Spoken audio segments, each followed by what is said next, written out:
अस्सलाम वालेकुम। आज हम डिस्कस करते हैं स्नेल्स लॉ। दोस्तों, पिछले लेक्चर्स में हमने ये ऑब्ज़र्व किया है कि जब लाइट एक मीडियम से दूसरे मीडियम में इंटर होती है तो लाइट की डायरेक्शन चेंज होती है। लाइट की ये डायरेक्शन कितनी चेंज होती है, इसका दारोमदार इंसिडेंट एंगल और जिस मीडियम में लाइट इंटर होती है उस मीडियम में लाइट की स्पीड पर डिपेंड करती है। जब लाइट एयर से मटेरियल मीडियम जैसे कि ग्लास है या वाटर है उसमें जब दाखिल होती है तो उसकी स्पीड कम हो जाती है। मतलब है कि लाइट की स्पीड चेंज हो जाती है। लाइट की डायरेक्शन इंसिडेंट एंगल और स्पीड ऑफ लाइट में चेंज पर डिपेंड करती है। मतलब यह है कि मटेरियल मीडियम में लाइट की स्पीड जितनी चेंज होती है उतनी ही उसी मीडियम में लाइट की डायरेक्शन भी चेंज होती है। जैसे कि फॉर एग्जांपल हमारे पास दो डिफरेंट मीडियम्स हैं, एक है ग्लास और एक है वाटर। दोनों मीडियम्स में एक रे ऑफ लाइट एंटर होती है with the same incident angle. जैसे कि आपको यहाँ पे नज़र आ रहा है, ये ग्लास है। इस ग्लास में ये लाइट एंटर होती है और इंसिडेंट एंगल 45 डिग्री है। तो जब ये रे ऑफ लाइट इस ग्लास में एंटर होती है तो इसकी स्पीड चेंज होती है।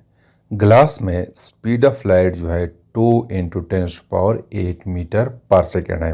तो मैं सपोज करता हूँ कि ये नॉर्मल के साथ 30 डिग्री का एंगल बनाती है ये रे ऑफ लाइट।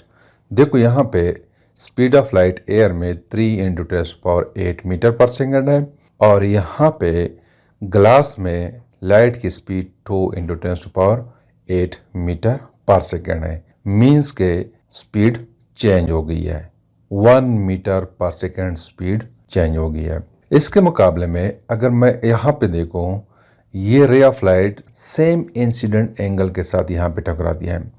तो जब ये रे वाटर में इंटर होती है तो वाटर के अंदर इसकी स्पीड 2.2 × 10⁸ मीटर पर सेकेंड होती है।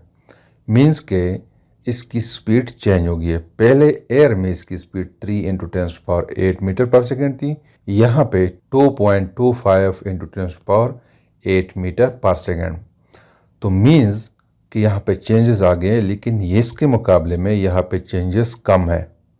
यानी यहाँ पे चेंजेस 0.75 मीटर पर सेकेंड है। तो यहाँ पे बेंडिंग कम होगी और ये रिफ्रैक्टेड एंगल जो है ये इसके मुकाबले में ज़्यादा होगी। मैंने यहाँ पे सपोज किया है कि इट इज़ 35 डिग्री। तो इस तरह हम एक्सप्लेन करते हैं कि direction of speed of light it depends on the incident angle and change in the velocity in the medium in which it is refracted। इस मीडियम में ये रिफ्रैक्ट होती है। तो यहाँ पे जितने चेंजेस ज़्यादा होंगे उतनी ही बेंडिंग ज़्यादा होगी। मतलब है कि डायरेक्शन में चेंज ज़्यादा होती है। यहाँ पे इंसिडेंट एंगल चूँकि सेम है लेकिन मीडियम डिफरेंट है और डिफरेंट मीडियम में स्पीड ऑफ लाइट डिफरेंट होती है। तो इसी वजह से लाइट की डायरेक्शन में जो चेंजेस आते हैं वो भी डिफरेंट है। अब अगर मैं सपोज करो कि दो रेज ऑफ लाइट है, वो सेम मीडियम में इंटर होती है but the incident angle is different. जैसे कि आपको नज़र आ रहा है ये ग्लास है और ये भी ग्लास है, मीडियम सेम है एयर और एयर। यहाँ पे अगर मैं देखो इंसिडेंट एंगल θ1 = 30 डिग्री। तो जब ये इस मीडियम में इंटर होती है θ2 will be equal to 19.5 degree और यहाँ स्पीड 2.10⁸ मीटर पर सेकेंड है। और चूंकि मीडियम सेम है यहाँ पर भी तो स्पीड सेम है, लेकिन यहाँ पे इंसिडेंट एंगल डिफरेंट है, 60 डिग्री है। तो जब इंसिडेंट एंगल डिफरेंट है तो refracted angle θ2 will be also different, 35.5 degree. अब अगर यहाँ पे मैं ऐसा करूँ कि इस इंसिडेंट एंगल और इस रिफ्रैक्टेड एंगल इसका मैं साइन ले लूँ और इसको आपस में डिवाइड करो तो इसका रेशो जो है इट विल बी सेम। यानी अगर मैं कहूँ कि साइन θ1 डिवाइडेड बाई साइन θ2, तो मुझे पता है कि साइन θ1 जो है ये 30 डिग्री है और थीटा 2 जो है यानी sine theta 2 is equal to 19.5 degree. तो यहाँ से हमारे पास जो वैल्यू आएगी वो 1.5 आएगी।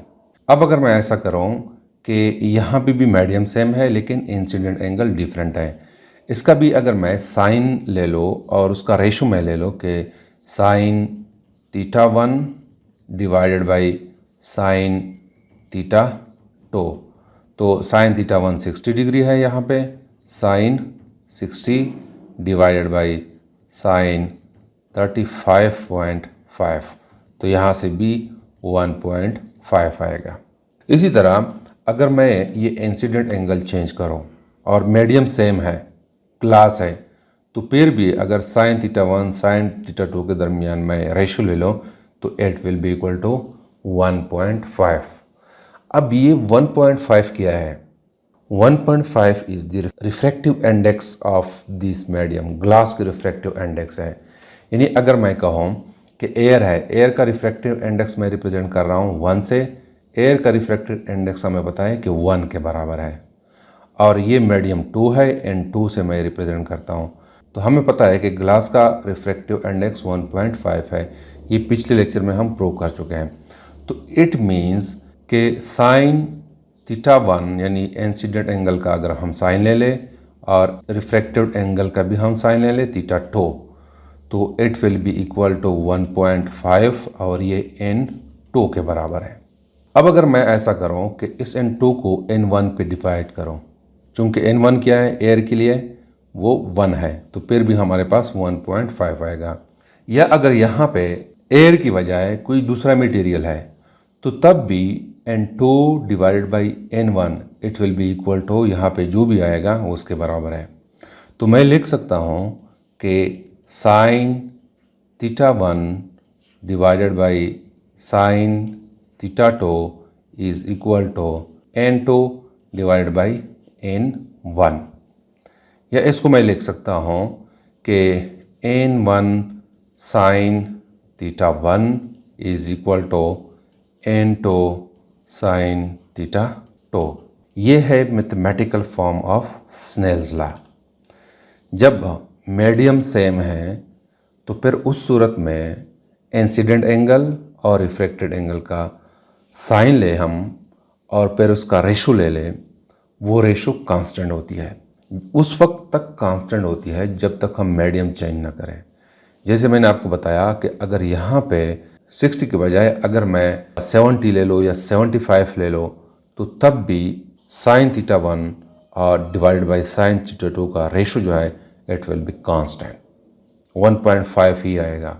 और अगर मैं यहाँ पे वाटर कंसीडर करूँ तो तब ये चेंज हो सकती है। तो this is the mathematical form of Snell's law. तो स्नेल्स लॉ को हम यूँ डिफाइन करते हैं कि the product of the index of refraction of the first medium and the sine of the angle, यानी ये n1 and sine angle of incidence का हम प्रोडक्ट ले लें, this should be equal to the product of index of refraction of second medium and the sine of the angle of refraction is called Snell's law. So this is something about the Snell's law. Thank you.